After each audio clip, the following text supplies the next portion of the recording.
Today, we'll be using what's called bleeding tissue paper to make a background for our next project.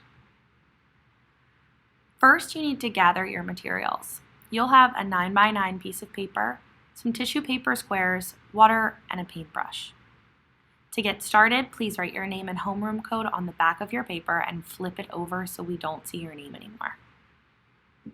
All you'll be doing is arranging your squares on your white piece of paper. The first few ones I put down on dry paper, and it was really hard to keep them where I wanted them. So from then on, I laid some water down first, put my squares in my puddle, and then put some more water on top of my squares. You have the choice of arranging your squares next to each other or overlapping. It's up to you how you want your design to look. You can create a full random placement the way that I did, or you can create a design.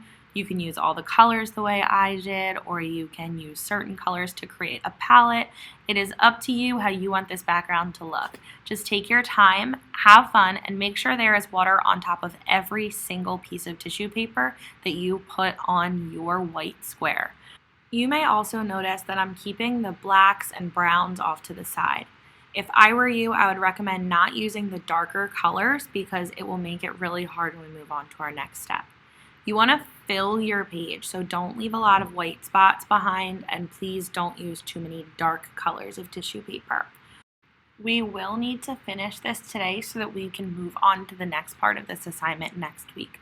So make sure you're super focused, and if you need more tissue paper, let me know. Make sure your whole page is covered really nicely, and when you're completely finished, you can take your work over to the drying rack and clean up your area. Have fun creating!